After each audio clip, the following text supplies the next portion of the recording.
अतीक अहमद एक नेता, एक बाहुबली और एक असामाजिक तत्व भी। जमीन पर कब्जा, यह सब काम थे और उनकी मृत्यु भी हो गई।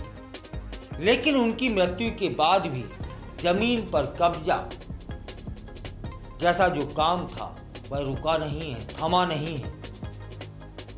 यह काम अब उनके रिश्तेदारों ने उठा लिया है, अवैध प्लाटिंग का जिम्मा ले लिया है और इस पर योगी सरकार ने फिर से शिकंजा कसने का प्रयास किया है। माफिया अतीक अहमद और उनके भाई अशरफ की मौत के बाद भी प्रयागराज में उनकी विरासत के नाम पर अवैध गतिविधियां बदस्तूर जारी हैं।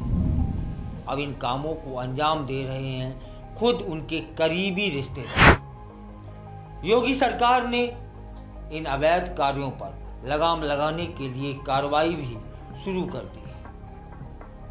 जानकारी जो आई है कि अतीक अहमद के साढ़ू इमरान और उसका भाई जीशान न केवल सरकारी जमीनों पर कब्जा कर रहे हैं बल्कि उन पर मकान बनाकर उन्हें बेच भी रहे हैं। 2021 में कुर्क की गई भूमि पर अवैध कब्जा हो रहा है, प्लाटिंग्स काटी जा रही हैं, जिसकी जांच होते ही पूरे नेटवर्क का पर्दाफाश हो चुका है। करैली थाना प्रभारी राजेश मौर्य ने स्वयं वादी बनकर दोनों के खिलाफ गंभीर धाराओं में प्रकरण दर्ज कर लिया है। पुलिस जांच में यह भी सामने आ चुका है कि ये दोनों रिश्तेदार पहले अतीक अहमद के साथ मिलकर जमीन का अवैध धंधा करते थे। दोनों खुलदाबाद थाने के हिस्ट्री सीटर भी हैं। समय के साथ अतीक और इन भाइयों के बीच जमीन को लेकर मनमुटाव हुआ था और उन्होंने खुद अतीक और उसके बेटों के खिलाफ कई मामले दर्ज करवा दिए थे। ये दो लोग जो अब जमीनों पर कब्जा और मकान बनाकर बेच रहे हैं। पहले तो ये गवाह भी बने थे।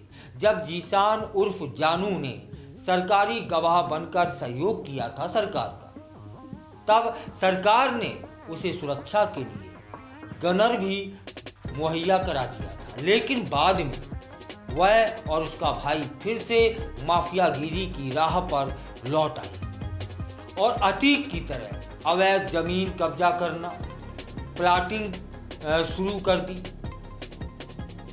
सीलिंग की जमीन पर भी कब्जा किया इन भाइयों ने। करैली बक्सी मोड़ पर सरकार द्वारा सील की गई जमीन पर भी कब्जा कर लिया था और वहां भी प्लाटिंग कर दी थी। अब राजस्व विभाग को इसकी भनक लगती है। तब लेखपाल की शिकायत पर एक और केस दर्ज हो चुका था। एडिशनल कमिश्नर अजय पाल शर्मा ने बताया कि जीशान ने सरकारी गनर वापस उससे ले लिया गया और जमीन कब्जे के मामले में अब कठोर कार्रवाई की जाएगी। प्रयागराज विकास प्राधिकरण ने भी 10 दिन पहले दोनों के खिलाफ 3 अलग अलग एफआईआर दर्ज की थी। एयरपोर्ट इलाके में भी कब्जा किया इन लोगों ने। कई बीघा जमीन पर अवैध प्लाटिंग करी, कई लोगों को प्लाट बेच दिए। ये गतिविधियां इस बात की पुष्टि करती हैं कि इमरान और जीशान अतीक अहमद के नक्शे कदम पर चल रहे हैं। हालांकि सरकार ने समय रहते स्थिति को भांप लिया है और अब तेजी से एक्शन लिया जा रहा है। जमीन माफियाओं के खिलाफ चल रही इस मुहिम को संकेत मिलता है कि अब अवैध कब्जा करने वालों को उत्तर प्रदेश सरकार बख्शेगी नहीं, चाहे वो माफिया के रिश्तेदार ही क्यों ना हो।